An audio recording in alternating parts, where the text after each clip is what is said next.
welcome to the very first episode of Asanda in the Kitchen. I am so excited for this, mainly because I've wanted to do a baking series like this for ages and I finally mustered up the courage to do it. I'm also excited because what we're making today is so delicious and everybody deserves to have it and enjoy it. Today we are going to be making a baked salted caramel cheesecake. I'm going to be walking you through 3 stages of this cheesecake, and that is the base, the filling, as well as the salted caramel sauce. The reason that I wanted to do this series is because I find that once recipes have visuals to go with them, then they're a lot easier to work through and you generally yield better results. So let's not spend too much time blabbing, let's just get straight into the baking. But before we do that, please don't forget to subscribe, please comment, please like, and please share this video. So without further ado, let's get to baking. So before we even begin this recipe, you need a springform pan to achieve this cheesecake, and that is a pan with this contraption or buckle on the side, and that's because usually once your cheesecake is done, you can open the pan up and then separate. It's supposed to be a lot more graceful than this. Separate your cheesecake and serve it like that, because trying to scoop it out without breaking or compromising the base and the filling is harder, so it's easier to use a springform pan. Otherwise you can use a normal pan, but then your cheesecake just won't be able to be served outside of your pan.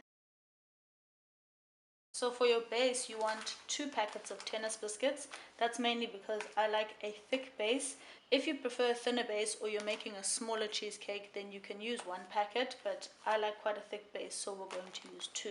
I'm going to pop those into the blender to crush them, but if you don't have a blender, you can pop them into a big bowl and use a can or a cup to just crush them till they're nice and fine.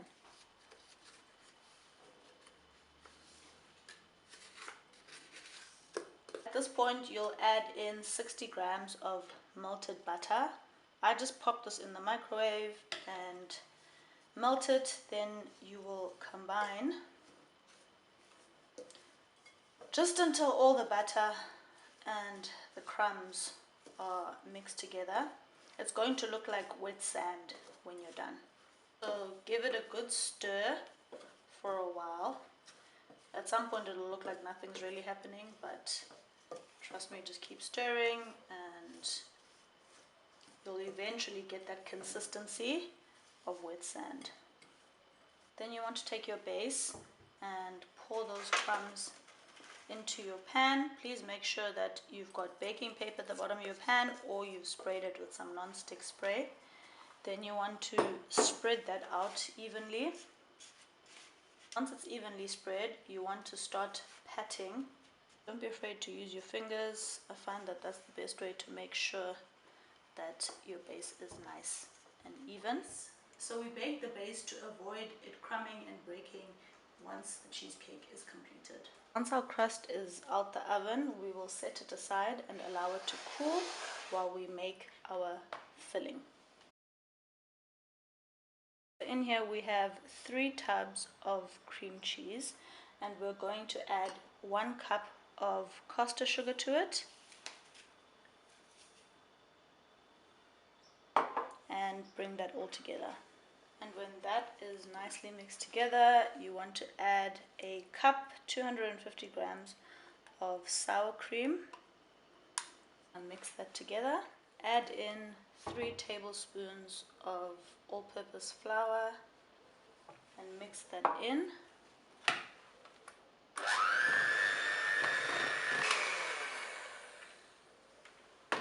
At this point you want to grab a spatula and just mix everything around a bit, not too hectic, just to make sure that all the ingredients are nicely incorporated. Then you want to pour in a tablespoon of vanilla essence and mix that in. At this point you want to take 3 large eggs and add them to your filling, but you want to add each egg individually. So add the egg, mix it, make sure it's nicely incorporated, and then do that with the rest of the eggs.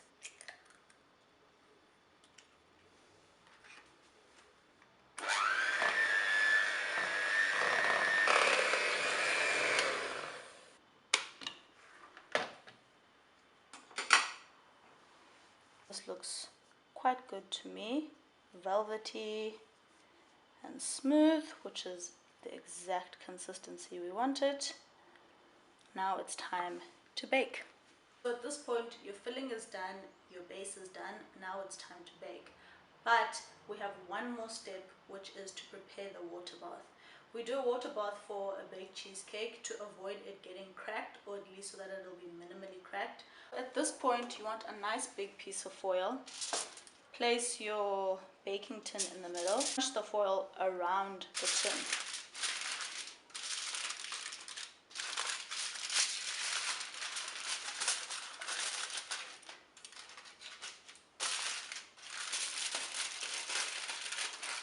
So I've popped 2 layers of foil on here, and then I'm going to take a deeper baking tray. You want to take one that your round tin can fit into.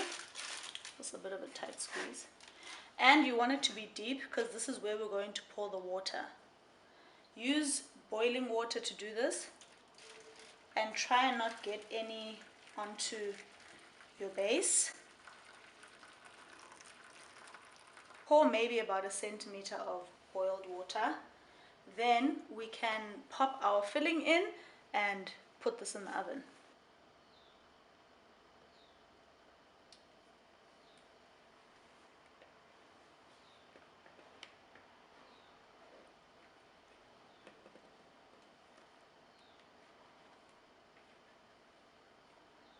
So once your filling is in, carefully take this and pop it into the oven. We're gonna bake it at 180 degrees for 50 to 55 minutes. So it's been about 40 to 45 minutes. You want to turn off your oven completely. Then you're going to crack open your oven door. Not open it completely wide. You literally just want to leave a slight opening, and then you're going to leave your cheesecake in there for another hour. I know this all seems extra and it's a lot of time, but this makes all the difference in making sure you have that smooth, beautifully textured cheesecake. Once this is done in the oven, we'll take it out, cool it to room temperature for maybe about another hour, and then pop it in the fridge overnight so that it can set.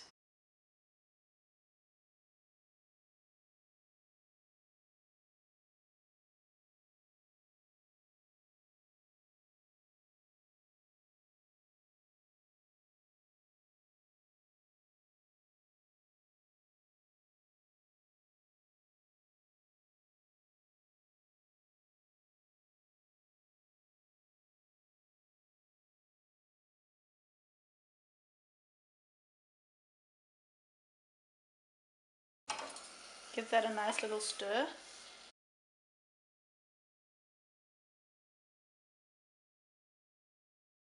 And you're going to leave it to bubble and caramelize by itself. Do not stir it, just leave it and let it do its thing.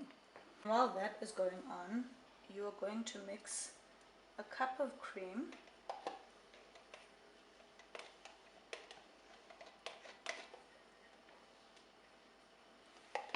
take a tablespoon of vanilla essence and mix that together.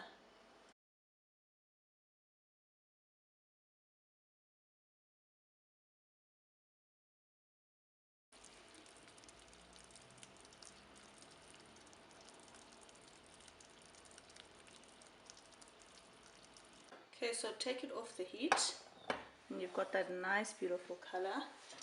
Then pop in your butter, but be careful, just melt that in and continuously stir it while that happens.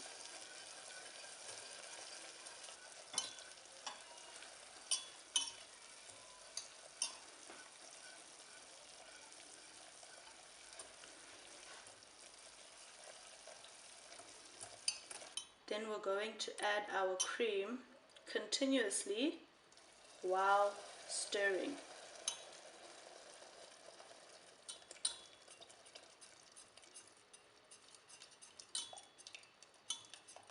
This isn't a very sexy pour, I'm sorry for that.